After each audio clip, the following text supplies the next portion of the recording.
Internet हटवा देंगे।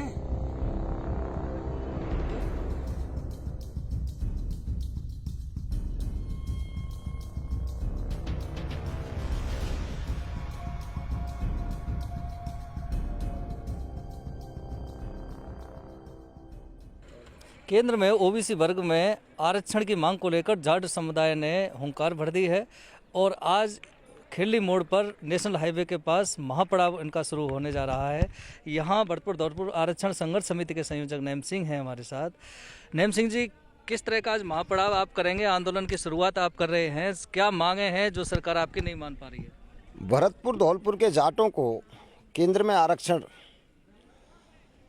चयनित अभ्यर्थियों को नियुक्ति और 2016-17 में लगे मुकदमे, तीनों मांगों को लेके 18 नवंबर को हमने महापंचायत गांव पथेनाम आयोजित की थी। उसके बाद नुक्कड़ सभाएं हमारी चलती रहीं।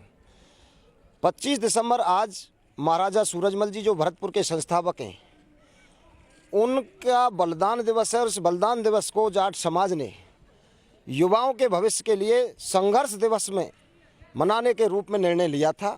आज खेड़ली मोड़ पर महापड़ाव करने का निर्णय संघर्ष समिति ने जाट समाज की सहमति से लिया है। सबसे पहले मैं आपको एक बात बताना चाहूँगा। परसों के दिन 23 तारीख को सरकार के द्वारा हमारी मांगों को गंभीरता से लेते हुए वार्ता के लिए निमंत्रण पत्र हमें प्राप्त हुआ था जरिए कलेक्टर साहब के। कल हमारा 21 सदस्यीय प्रतिनिधि मंडल जयपुर सचिवालय में वार्ता करने के लिए गया। 3 विभागों के डायरेक्टर्स के साथ बैठ के हमारी 3 घंटे मीटिंग चली। 2 बिंदुओं पर हमारी सहमति बनी। पहला बिंदु, जो चयनित अभ्यर्थी हैं वो हम भी जानते हैं। उन्होंने ये कहा हमको कि हर विभाग की जब निविदा निकली, जब से सूचना निकली है, फॉर्म अप्लाई हुए, परीक्षा कब हुई है, पूरा डाटा निकाल के हमें 1 महीने का समय चाहिए। किस भर्ती में क्या हो सकता है और क्या नहीं हो सकता, ये बिल्कुल नीट एंड क्लीन पारदर्शिता के साथ 1 महीने का समय हमसे मांगा और हमने वो दिया। दूसरा मुद्दा था मुकदमों का। मुकदमों के लिए भी सरकार ने हमको आश्वस्त किया, जो मुकदमे जिस स्टेज पे हैं उनका पूरा डाटा लेके हम मुकदमों को वापस लेंगे। तीसरा मेन जो मुद्दा था वो राज्य सरकार अपनी सिफारिश की चिट्ठी भारत सरकार को भेजे। जब ओबीसी आयोग की रिपोर्ट के बाद 23 अगस्त 2017 को राजस्थान सरकार द्वारा भरतपुर धौलपुर के जाटों को राज्य में आरक्षण दे दिया, लेकिन सरकार ने केंद्र सरकार को अभी तक अपनी सिफारिश की चिट्ठी ना भेजकर अपने समाज के साथ धोखा किया है। इसके लिए जब समय मांगा तो ढुलमुल नीति अपनाई गई और हमने वार्ता को छोड़ के वापस आ गए। 1 घंटे बाद सीएम साहब से बात करने के बाद सचिवालय से हमारे पास में फ़ोन आया था। सोमवार के दिन राज्य सरकार द्वारा केंद्र सरकार को भरतपुर धौलपुर के जाटों के केंद्र में आरक्षण के लिए सिफारिश की चिट्ठी राज्य सरकार द्वारा भेज दी जाएगी। कलेक्टर साहब ने भी हमको फ़ोन से अवगत कराया, हम धन्यवाद देते हैं सरकार को। लेकिन जो अंतिम निर्णय है वो आज महापड़ाव है, जो पहले से ही प्रस्तावित था।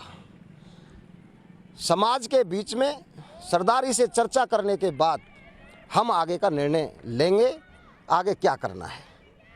आज हमने इस महापड़ाव में भरतपुर और धौलपुर दोनों जिलों के सांसदों को भी आमंत्रित किया है। राज्य सरकार ने हमें आश्वस्त किया चिट्ठी सोमवार को लिख जाएगी, लेकिन आगे की जो लड़ाई है वो केंद्र की है। केंद्र में दोनों सांसदों को हमने आमंत्रित किया है, वो आगे की पैरवी करें। जहाँ समाज की ज़रूरत पड़ेगी समाज उनके साथ रहेगा। बिल्कुल, तो इनका कहना है कि सरकार ने जो 3 इनकी मांग थी उन पर अमल किया है और उनको माना है, लेकिन महापड़ाव जो प्रस्तावित था वह जारी रहेगा और जो समाज का फैसला होगा वह मान्य होगा। लेकिन एक चीज़ ये भी जानना बहुत ज़रूरी है कि राजस्थान में 33 ज़िले हैं, लेकिन 2 ज़िले भरतपुर धौलपुर यानी कि 2 ज़िले ही ये आरक्षण की मांग क्यों कर रहे हैं। तो इसको ऐसे भी समझ सकते हैं कि राज्य में और केंद्र में राजस्थान के 31 जिलों के जाटों को आरक्षण है, लेकिन भरतपुर धौलपुर के 2 जिलों के जाटों को राजस्थान में तो मिल गया लेकिन केंद्र में नहीं मिला, और केंद्र में आरक्षण की मांग को लेकर इस तरह का ये महापड़ावा शुरू कर रहे हैं अपनी मांगों को लेकर। और इनकी मांग है कि राज्य सरकार चिट्ठी लिखे केंद्र सरकार को, जिससे भरतपुर धौलपुर के जाटों को केंद्र में आरक्षण मिल सके। कैमरामैन पीयूष दीक्षित के साथ सुरेश फौजदार, भरतपुर, राजस्थान तक।